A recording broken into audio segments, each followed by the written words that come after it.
Hello दोस्तों, स्वागत है आप सभी का आज के इस नई वीडियो में। आज हम आपको 10th क्लास की एक्सरसाइज 2.2 के क्वेश्चन नंबर 1 को समझाएंगे। तो चलिए दोस्तों, वीडियो को शुरू करते हैं और समझ लेते हैं क्वेश्चन नंबर 1 को। यहाँ पर क्वेश्चन नंबर 1 दे रखा है, निम्न द्विघात बहुपदों के शून्यक ज्ञात कीजिए और शून्यकों तथा गुणांकों के बीच के संबंध की सत्यता की जाँच कीजिए। तो यहाँ पर हमें एक द्विघात बहुपद दे रखा है जिसके हमें शून्यक निकालने हैं।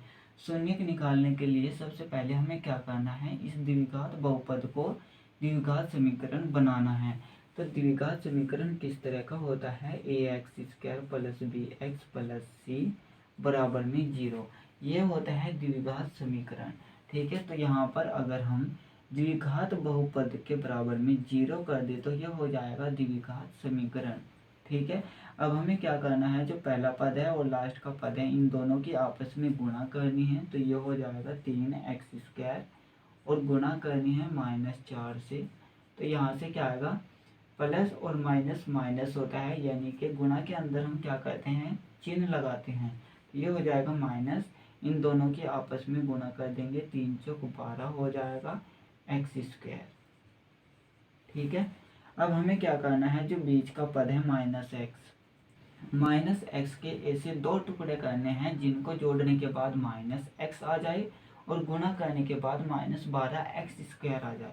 अगर मैं दो संख्याएं 3x और दूसरी -4x को लूँ तो क्या होगा, इन दोनों संख्याओं को जोड़ने के बाद -x आ जाएगा और इन दोनों की गुणा करने के बाद में -12x² आ जाएगा। चलिए देखते हैं इन दोनों को। सबसे पहले तो हम जोड़कर देखते हैं, 3x और प्लस करना है -4x को। ठीक है, 3x प्लस माइनस माइनस होता है तो माइनस का चिन्ह लगाएंगे 4x।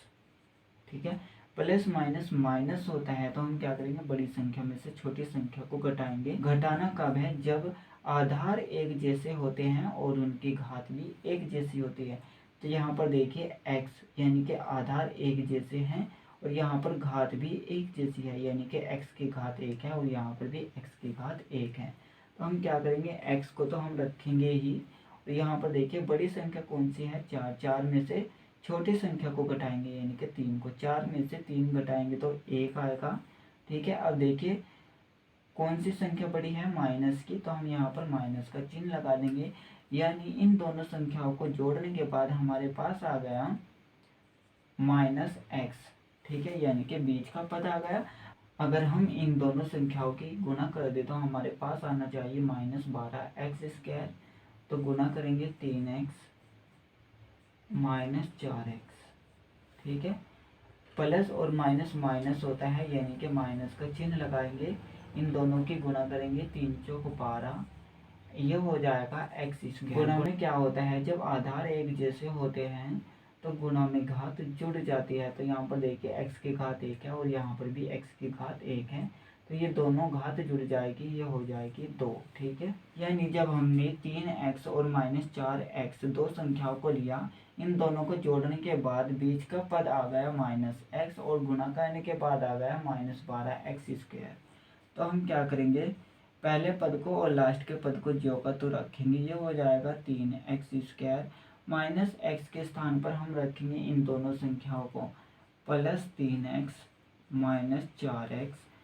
-4 को भी ज्यों का त्यों रखेंगे, बराबर में हो जाएगा 0। अब हमें क्या करना है, दो दो के जोड़े बनाने हैं, यानी इन दोनों में देखना है कि कौन सी संख्या कॉमन है, यानी कि एक जैसी है। तो यहाँ पर 3x है और यहाँ पर भी 3x कॉमन हो जाएगा, यहाँ से क्या बचेगा x, क्योंकि जब हम इन दोनों की गुणा करेंगे तो हमारे पास आएगा 3x²। प्लस का चिन्ह है तो प्लस का चिन्ह लगा देंगे और यहाँ से बचेगा 1, क्योंकि जब हम 3x की गुणा 1 से करेंगे तो 3x ही आएगा। यहाँ से देखिए माइनस दोनों में है तो हम माइनस को कॉमन कर लेंगे, 4 भी दोनों में है तो हम 4 को भी कॉमन कर लेंगे। यहाँ से क्या बचा, x, यानी जब हम -4 की गुणा x से करेंगे तो यहाँ पर आ जाएगा -4x। माइनस कॉमन ले रखा है तो यहाँ पर प्लस का चिन्ह आएगा और यहाँ पर बचा 1, क्योंकि जब हम -4 की गुणा 1 से करेंगे तो -4 आ जाएगा बराबर 0। अब इन दोनों संख्याओं में से हमें कॉमन को ढूंढना है, तो यहाँ पर कॉमन क्या है, x + 1। ठीक है, x प्लस 1 हो जाएगा कॉमन, और यहाँ से क्या बचा 3x माइनस में 4 बराबर में हो जाएगा 0। अब हमें क्या करना है, एक बार x प्लस 1 को 0 के बराबर रखना है और एक बार 3x माइनस 4 को 0 के बराबर रखना है। ये हो जाएगा x प्लस 1 बराबर 0 और दूसरा हो जाएगा 3x माइनस 4 बराबर 0। प्लस 1 को दूसरी तरफ लेकर जाएंगे तो ये माइनस में हो जाएगा, यानी कि x बराबर -1। और दूसरा हमारे पास क्या आएगा, -4 को दूसरी तरफ लेकर जाएंगे तो ये प्लस में चला जाएगा। ठीक है, यहाँ पर देखिए 3 गुणा में है तो दूसरी तरफ लेकर जाएंगे तो भाग में चला जाएगा, तो ये हो जाएगा x बराबर 4/3। तो यहाँ से हमारे पास x के दो मान निकल कर आए, एक है -1 और दूसरा है 4/3। ठीक है, तो हम अल्फा बीटा इनको नाम दे देंगे -1 और बीटा नाम दे देंगे हम 4/3 को। अब हमें यहाँ पर शून्य को तथा गुणांकों के बीच के संबंध की सत्यता की जांच करनी है, तो हम यहाँ पर लिखेंगे सत्यता की जांच, सत्यता की जांच।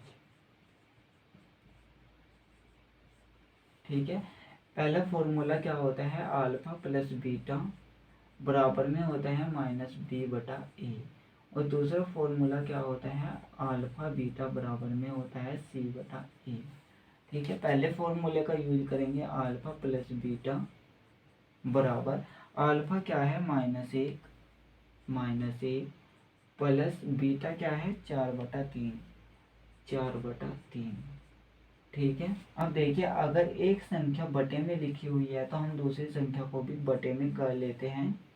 अब इनका यानी कि जो संख्याएं नीचे लिखी हुई है इनका लहजा लेना है, 1 और 3 का लहजा आएगा 3। अब हमें क्या करना है, 1 का पहाड़ा तब तक पढ़ना है जब तक कि 3 ना आ जाए।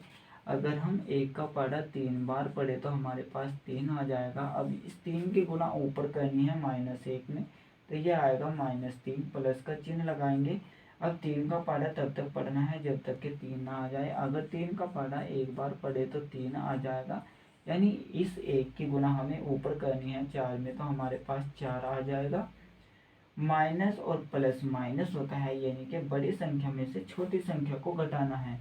जब हम 4 में से 3 को घटाएंगे तो 1 आएगा, और यहाँ पर देखिए प्लस के ज़्यादा है तो हम प्लस का चिन्ह लगाएंगे, बटे में 3 हो जाएगा। अब हम यूज करेंगे अल्फा बीटा का।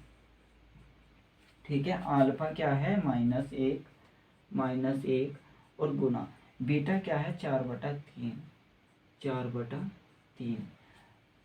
अब देखिए अगर एक संख्या बटे में लिखी हुई है तो हम दूसरी संख्या को भी बटे में कर लेंगे। अब हमें क्या करना है, जो संख्याएं ऊपर लिखी हुई है उनकी आपस में गुणा करनी है, और जो संख्याएं नीचे लिखी हुई है उनकी आपस में गुणा करनी है। -1 की गुणा 4 से करेंगे तो -4 आएगा बटे में, 1 की गुणा 3 से करेंगे तो 3 आएगा। अब यहाँ पर देखिए ये दोनों संख्याएं बटे में लिखी हुई है, और जो नीचे का अंक है यानी कि जो नीचे की संख्या है वो भी एक जैसी है जैसे कि यहाँ पर है, यानी कि a दोनों में है और एक जैसा है। तो इसी तरह से यहाँ पर भी 3 नीचे लिखा हुआ है और एक जैसा ही है। तो यहाँ पर देखिए -b/a को किस तरह से लाना है, अगर -1 को मैं इस तरह से लिख दूँ, -1 कर दूं तो हमारे पास प्लस का 1 ही आएगा, क्योंकि माइनस माइनस प्लस होता है और 1 बटे में हो जाएगा 3। तो यहाँ से हमारे पास क्या है, फॉर्मूले में देखिए माइनस है तो माइनस यहाँ पर भी है, तो हम क्या करेंगे माइनस का चिन्ह लगाएंगे, और b की जगह क्या है -1, यानी कि b का मान हो गया -1, तो हम b लिखेंगे बटे में a कर देंगे। अब यहाँ पर देखिए c प्लस में है तो हमें यहाँ पर भी c प्लस में ही लाना है, तो हम क्या करेंगे -4 को ब्रैकेट में बंद कर देंगे। ठीक है, बटे में हो जाएगा 3, यानी कि यहाँ पर प्लस है तो यहाँ पर भी प्लस हो गया और c का मान हो गया -4, तो हम इसको लिख सकते हैं c/a। तो दोस्तों अगर हमारा ये वीडियो अच्छा लगा हो तो इस वीडियो को ज़्यादा से ज़्यादा लाइक करें एंड हमारे चैनल को भी ज़्यादा से ज़्यादा सब्सक्राइब करें।